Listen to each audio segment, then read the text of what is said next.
Salut tout le monde et salut Gilles, puisque cette vidéo t'est consacrée. Tu m'as demandé ce que je pensais de l'interview faite par Piero San Giorgio de Jean Robin. Interview très intéressante. Je pensais qu'elle était beaucoup plus longue, et tant mieux, je l'ai écoutée cette nuit, c'était à peu près 1 heure. Avant de démarrer avant de donner mon avis, j'aimerais dire que j'ai le plus profond respect pour les deux.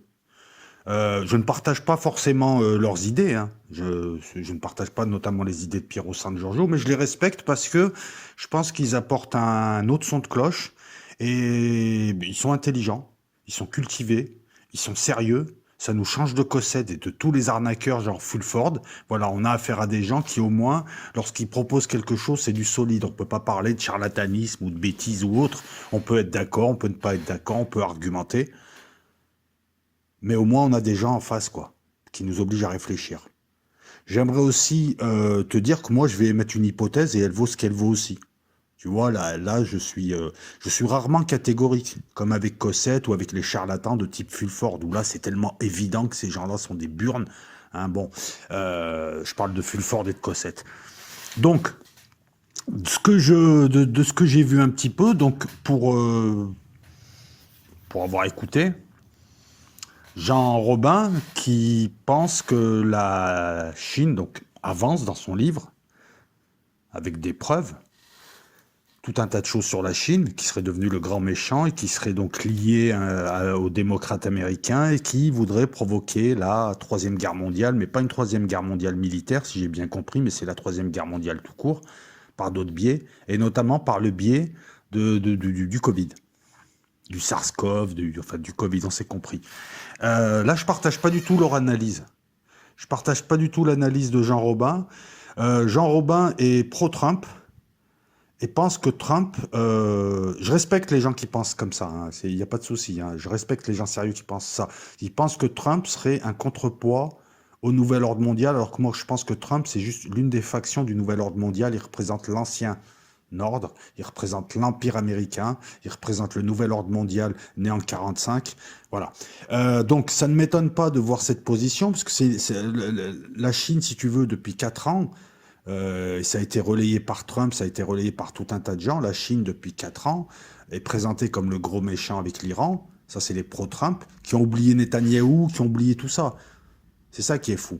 Alors qu'on est dans un monde multipolaire où des méchants, il y en a plein. Hein. Ils ont oublié MBS, ils ont oublié Netanyahou. C'est ça que Cossette, je pense, a amené, comment dire ça en français. Je pense que c'était ça l'objectif. C'est de faire oublier Netanyahou et de nous avancer un autre méchant. Je pense que désigner la Chine comme le méchant interplanétaire, c'est une énorme connerie. Et je pense que le nouvel ordre mondial manipule en nous présentant un paravent. Le paravent chinois, attention, la Chine est un acteur du nouvel ordre mondial. La Chine est ultra-capitaliste. La Chine veut s'imposer. Mais mon premier désaccord avec eux, c'est que je ne sais pas où est-ce qu'ils voient ça, mais la Chine n'est pas communiste. Si, elle est dirigée par le Parti communiste chinois, effectivement. C'est un peu comme le Canada Dry, tu vois. Ça a la gueule du communisme, mais en quoi la Chine est communiste alors qu'elle est beaucoup plus confucianiste et ultra-capitaliste? La Chine, c'est un mélange de nationalisme, d'autoritarisme, quelquefois dur, pas tout le temps. Faut aussi se méfier des clichés qu'on véhicule.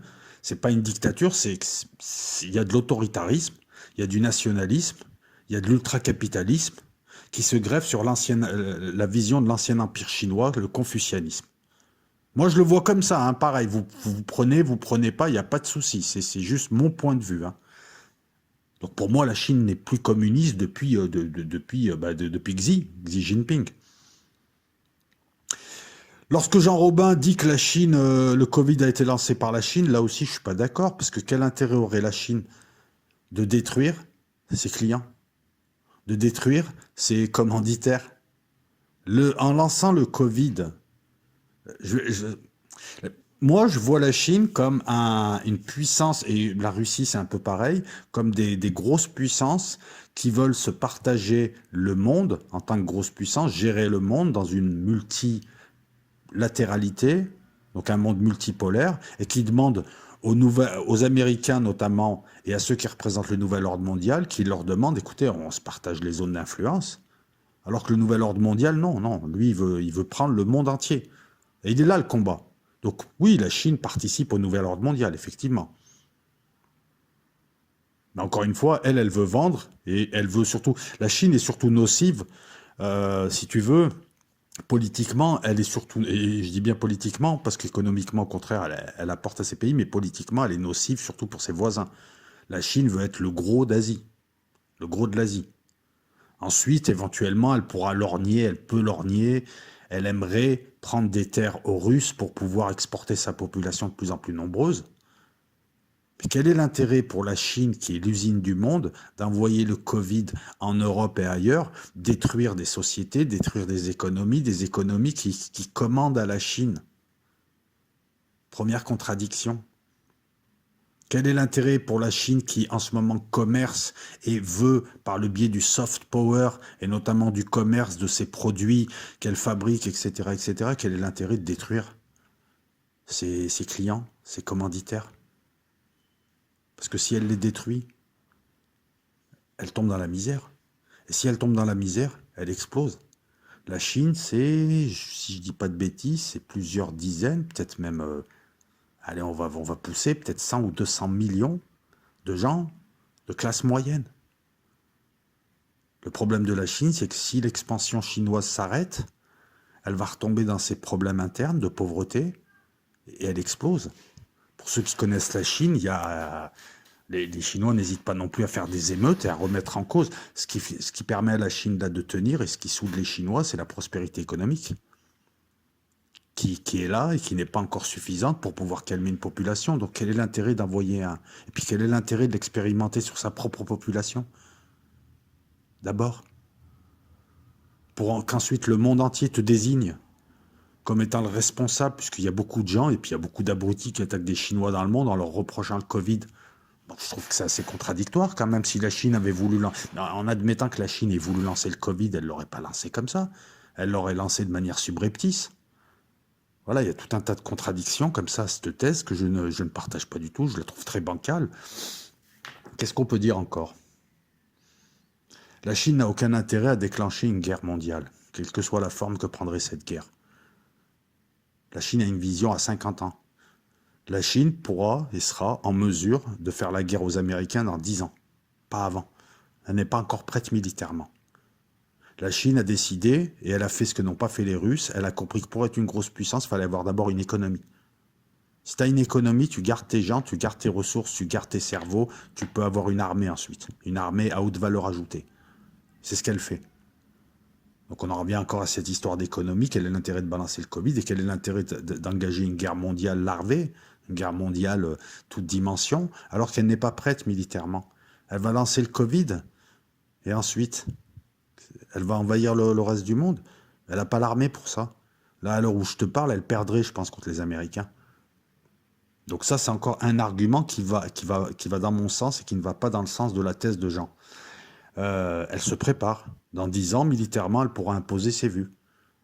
Là, dans la décennie, elle va essayer de reprendre Taïwan. Il suffirait que les USA mettent un genou à terre pour que la Chine tente de reprendre Taïwan. Mais Taïwan, c'est le casus belli, justement. Les Américains ne laisseront pas faire. Donc elle se prépare. Avant d'envahir le monde, elle veut récupérer Taïwan, elle. Et elle veut reprendre toute la mer de Chine. Elle ne veut surtout pas... La Chine a compris, elle aussi, qu'elle avait deux adversaires, la Russie, mais qui est un petit adversaire, en fait, parce que c'est juste un adversaire militaire, et les USA, le numéro un. Et les USA savent que les thèses pro-Trump, si tu veux, si Trump... C'est pas les thèses. Si Trump désigne la Chine comme le gros méchant, et il n'a pas tort, c'est surtout pour neutraliser un futur adversaire des Américains. Les Américains ont peur de la Chine parce qu'ils savent que les Chinois vont les dépasser. Déjà intellectuellement, ils les dépassent, économiquement, ils sont là, ils sont sur tous les plans. Voilà pourquoi Trump désigne la Chine comme danger. C'est politique, mais il sait ce qu'il fait. Mais les gens qui reprennent cette thèse n'ont pas compris. C'est juste un jeu de vis. Trump, son ennemi, c'est la Chine. Et c'est vrai, et il a raison, il est logique. C'est pas la Russie. Quand je dis URSS, c'est Russie. Hein. Mais ceux qui croient en ce discours n'ont rien compris. C'est un jeu d'adversaire. Voilà, chacun désignant l'autre comme l'ennemi. La Chine, elle sait que il faut qu'elle ait, si tu veux, il faut qu'elle ait l'amitié des Européens pour avoir ses carnets de commandes pleins.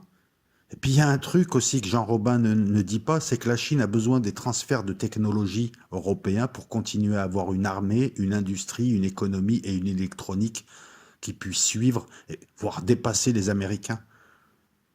Donc quel est l'intérêt d'envoyer un Covid pour détruire l'Europe alors qu'elle a besoin de l'Europe pour se développer? C'est un peu comme la Russie. Ça, c'est de la géopolitique, c'est de la géoéconomie, et c'est évident pour moi. C'est un avis, c'est une hypothèse. Voyez, voilà, on donne des hypothèses. Lorsque je suis content que tu m'aies posé cette question, dans la mesure où là, j'essaye de faire la démonstration d'un truc simple, c'est qu'on peut être plusieurs penseurs libres à avoir des avis différents. On peut argumenter et être contre l'avis de l'autre tout en le respectant. J'ai beaucoup de respect pour Jean Robin et Piero San Giorgio, je le respecte, j'ai aucun souci avec eux. J'ai vraiment aucun souci. C'est des types, voilà, on n'est pas peut-être pas du même bord sur tout, mais je suis pas d'accord. Trump aurait déclassifié des trucs sur la Chine. Moi, j'aurais aimé que Jean Robin nous dise qui, que, quoi, dont, où, parce que les déclassifications de Trump, alors peut-être qu'il y a eu des choses qui ont été déclassifiées sur la Chine, hein. Je pense qu'il y a eu des choses, mais il donne pas de lien. Bon, je pense qu'il doit garder ça pour son livre. Livre d'ailleurs que j'irai peut-être acheter, mais avant, je vais acheter le dernier livre de Soral, Comprendre l'époque. Voilà, parce que Soral apporte une argumentation. Je pense que c'est, en France, je pense que c'est l'un des penseurs numéro un. Qu'on aime ou qu'on n'aime pas ce type, le gars, c'est un super analyste. Voilà, je sais qu'il est très attaqué. Moi-même, je l'ai attaqué sur certains points, mais Soral, franchement, en analyse, il est pointu, le gars. Et quand on me dit, ouais, il parle de sujets, mais il maîtrise pas, non, non, non. Moi, je l'ai vu parler de... Quel que soit le sujet qu'il entreprend, qui propose, Soral, tu sens que le gars, voilà, en géopolitique, je peux te dire que le gars, il est solide. Il parle de sport, il est solide. Il parle d'économie, il est solide. Après, bien sûr que oui, il va te parler de maths, ou il va parler de physique, ou de philosophie. Bien sûr que quand il va rentrer dans le particulier, on va sentir qu'il est moins à l'aise. Parce que Soral, c'est le propre des gens qui ont une grande culture générale, c'est qu'ils peuvent parler de tout un petit peu. Enfin, moi, en tout cas, il m'a bluffé. Donc, j'irai voir le livre de Jean pour voir ce que Trump a déclassifié sur la Chine. Mais si Trump déclassifie des choses sur la Chine, c'est parce que la Chine est son ennemi, à lui et à l'Empire américain. Ça ne veut pas dire que c'est vrai ce qu'ils disent. C'est l'ennemi des USA, mais pas forcément. Et ça ne veut pas dire que qu'ils ont envoyé le Covid pour commencer une troisième guerre mondiale, tout azimut. Qu'est-ce que je pourrais te dire d'autre? Je pense avoir fait le tour un petit peu. Euh, c'est dommage hein, que Jean Robin reprenne les thèses trumpistes, hein, et c'est dommage que tous ces gens reprennent les thèses pro-Trump, hein, parce que franchement, ils sont largement au-dessus de Trump, des gens qui sont pro-Trump et qui te sortent des analyses à la con. Voilà, Jean Robin, il n'a pas besoin des thèses pro-Trumpistes pour développer ses propres thèses. Hein, il est au-dessus de tout ça. Il a beaucoup de bonnes idées en plus. Tu vois, ce que j'ai entendu aussi dans l'interview qui est intéressant, ce que j'ai entendu est intéressant, l'interview est intéressante, c'est qu'il propose beaucoup de bonnes idées sur la prise de responsabilité, sur la réappropriation de l'Internet, sur le fait que c'est ce que je fais dans le privé, c'est pour ça que vous me voyez aussi peu, j'essaye de développer des business, j'essaye de faire en sorte, voilà, bon, je sais qu'il y a des gens qui pensent que je suis derrière mon écran et que je suis un chômeur qui fume des joints, mais non, là en ce moment, par exemple, comme les ventes sont compliquées, bah, j'essaye de développer un business de vente de tablettes numériques, de choses comme ça. Et ben, Jean Robin, je le retrouve là-dedans. Quand il dit qu'il faut qu'on se réapproprie ça et qu'on soit nos propres patrons, je suis content de l'entendre dire ça. On a compris depuis 2020, on a compris ce qu'était une bonne partie de la population. Il y a deux, on va dire, il y a trois grandes catégories dans la population. Et moi, je ne vais pas utiliser le terme de mouton. Je l'ai utilisé, je trouve ça stupide. Il y a les gens qui ne croient pas en ce que nous avançons. Et qui croient au système. Parce que le système leur procure quand même une certaine sécurité encore, un certain confort. C'est leur choix. Ils pensent qu'hors du système, c'est la merde, c'est l'anarchie. et que ceux qui veulent les sortir du système sont des oseaux. Je peux comprendre. Parce que lorsqu'on voit la deuxième catégorie, les pseudo-rebelles, les grandes gueules de YouTube, les rebelles en carton qui savent à peine lire et écrire, qui ne maîtrisent aucun concept, on est vite dégoûté. Moi-même, depuis un an, là, vous le voyez, je prends du recul avec ces gens, je prends du recul avec les thèses, les véritables thèses complotistes, je prends du recul avec tout un tas de gens qui racontent n'importe quoi et qui, en fait, ne font que parler. Et moi, j'ai décidé d'agir comme d'autres, et ça, je t'en parlerai pas dans la vidéo, mais moi, ma résistance, elle est là. Je résiste. Il y a beaucoup de gens qui résistent. Les vrais résistants, d'ailleurs, j'ai envie de vous dire, ce sont des gens que vous ne verrez pas sur YouTube, qui observent en ce moment un système qui est en train de gagner et qui observent ses failles pour que le jour où on a l'IA, le jour où on pourra intervenir, on interviendra, on saura comment faire. Mais ça peut pas faire l'objet d'une vidéo puisque nous sommes écoutés. Donc je suis content de voir que Jean Robin propose des choses, la récupération d'Internet. Ben, parce que voilà, la deuxième catégorie, c'est blablabla, blablabla. On a vu les gilets jaunes, ils étaient là, blablabla, bla, personne n'est allé les aider. Alors que c'était le moment, c'était le dernier moment, je vous l'avais dit à ce moment-là. Si les gens ne bougent pas là, c'est fini. Et on voit que ça s'est réalisé malheureusement. C'est des gens qui ont vu arriver... tu vois, il y a des trucs qui m'insupportent. C'est les connards ou les connasses sur YouTube qui traitent ceux qui portent le masque de moutons. Mais les gens qui portent le masque dans la vraie vie, des pères de famille, des mères de famille, s'ils ne le portent pas, ils prennent des amendes. S'ils ne le portent pas, ils se font virer de leur boulot.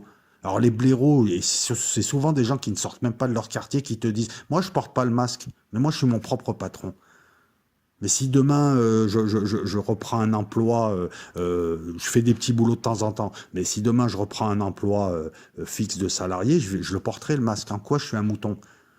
Et on voit des gens derrière Internet qui n'ont jamais rien fait pour le pays, qui n'ont jamais rien fait pour la cause, à part consommer des vidéos. Cette deuxième catégorie-là qui m'insupporte, je n'ai aucun respect pour eux, ce sont ces gens qui ont suivi Quanon, ce sont ces gens qui viennent nous insulter comme des gosses parce qu'on leur met le nez dedans. Cette deuxième catégorie-là me dégoûte. Et il y a la troisième catégorie de la population qui, comme moi, aimerait réformer le système, parce qu'encore une fois, moi je pense pas, au-delà du système, c'est une catastrophe. Si on rase le système, les oseaux qui veulent arriver, voilà, je veux dire, il y a des gens qui veulent faire la révolution, moi je suis pour la réforme. On les connaît, les révolutions. Il y a toujours pire après. C'est toujours les pires opportunistes qui arrivent derrière, et ils n'auront plus rien d'autre à proposer que ce qui a été fait avant. Donc ces trois catégories de population, on pourra en trouver d'autres d'ailleurs, que je distingue là, à travers les bonnes idées de Jean Robin. Je ne sais même pas si je parle français là. Non, mais je me perds un peu, j'ai pas vraiment de texte, mais pour vous expliquer le truc, moi je suis content de voir que Jean Robin propose des choses. À l'heure d'aujourd'hui, les constats ont été faits. Pour ça aussi que j'ai réduit mon nombre de vidéos. Bon, je vais faire encore quelques vidéos constats, mais les constats sont faits. Apparemment, en plus, les gens ne percutent pas. En tout cas, les gens qui jouent les rebelles sur YouTube ne comprennent même pas les vidéos. Les constats sont faits. Il faut proposer maintenant. Proposer pour l'ensemble ou se proposer à soi. Moi, depuis le premier confinement, j'ai compris que ça ne bougerait pas. C'est très compliqué pour une population de bouger, que les forces en présence, en face de la population, sont trop importantes, sont trop puissantes pour que la population puisse se fédérer. En face, ils sont un, nous sommes plein. Donc c'est compliqué. Le temps qu'on arrive tous à s'entendre, eh ben, un siècle aura passé et eux, ils auront commis tous leurs forfaits. Donc je me dis, maintenant, il faut, et je l'ai dit à plusieurs reprises, il faut que chacun propose des choses et se propose des choses et commence à faire des choses. Et ça peut être aider des personnes âgées à côté de chez toi. C'est des petits gestes, des petits actes. Ça peut être développer un réseau. Ça peut être devenir son propre patron. Ça peut être faire des choses un petit peu contre l'État. On va pas le dire comme ça, mais disons, voilà, bon, bref, on se comprend, vous aurez compris le sous-entendu, mais tu peux faire tout un tas de choses et lutter contre le système sans forcément le dire, et ne pas devenir comme ces gens qui tous les soirs à 19h consomment du YouTube et jouent les rebelles alors qu'ils sont le système. Encore une fois, parce que lorsqu'on critique les GAFAM et qu'en même temps on s'inscrit sur tous les sites de rencontres, de Facebook, de Twitter, de machin, alors qu'on n'a pas forcément une chaîne, je parle pas des gens, des YouTubeurs, des streamers ou autres, C'est quelque part faire le jeu des GAFAM. On est dans la contradiction. Et on y est tous dans la contradiction. C'est pas forcément une critique si vous avez un Twitter, un Instagram, tout ça. Mais il serait temps de se dire, mais attends, ils ont les millions, nous sommes des millions. Créons nos propres sites. Alors tu vas me dire, il y a déjà des sites. Mais ce qui est malheureux, c'est que les sites comme Odyssée, comme Gap, comme Dailymotion, tous ces sites, finalement, ils n'attirent personne. Il suffirait que les gens quittent Facebook et Facebook dégage. Encore une fois, on revient à cette équation. Si PE grossit, PR diminue. Et il est au service de PE et de PU. Voilà, donc c'était ma petite réponse. Hein. C'est bon, réponse qui était destinée Gilles, mais qui est aussi destinée à l'ensemble de mes patrons. Aujourd'hui, c'est l'action qui nous intéresse. Et l'action, c'est pas aller se faire casser la gueule ou agresser des gens. On ne veut pas de révolution. Ça serait terrible en France, une guerre civile ou une révolution. On veut des réformes. On veut réformer. On veut que la population vire les salauds, ils sont pas nombreux, et place d'autres gens. Mais pour ça, il faudrait que la population, déjà, opère un nettoyage. Quanon, Cossette, tous ces gens ont montré qu'au sein de la population, il y avait quand même de sacrés... Je parle pas, encore une fois, lorsque je parle de Cossette, de Quanon, on est tous allés voir. Il y a des gens, ils y sont restés un certain temps. Mais ils ont ouvert les yeux, c'est pas eux que je vise. Je vise les gens qui continuent à nous raconter que Trump dirige en sous-main et qu'il est en train de sauver des enfants des tunnels. Ces gens nous discréditent. Quant à Cossette, on sait très bien, c'est comme Fulford, ils sont là pour faire de l'argent et nous discréditer. Donc avant que la population puisse faire quoi que ce soit, il faudrait déjà faire le ménage.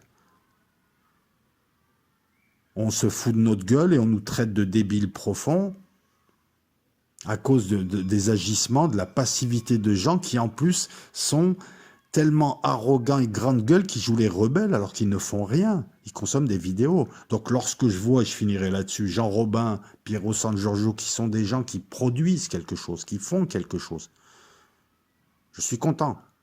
Et vous tous, vous pouvez, à votre niveau, à votre mesure, à votre convenance, en fonction de votre vision politique, vous pouvez faire des choses. Lorsque j'ai, je crois, Stéphane, regarde, je prends l'exemple sublime de Stéphane qui a fait Saint-Jacques-de-Compostelle, qui s'est recentré, qui a changé sa vie. Faire quelque chose, c'est peut-être quitter une situation qui ne te plaît pas et aller vers autre chose, aller vers l'humain. Aller vers le produire quelque chose, proposer quelque chose, que ce soit un livre, un discours, un geste. Bien évidemment, et il a raison, JR. Il a raison. Il faut se réapproprier être son propre patron parce qu'on est obligé de se financer.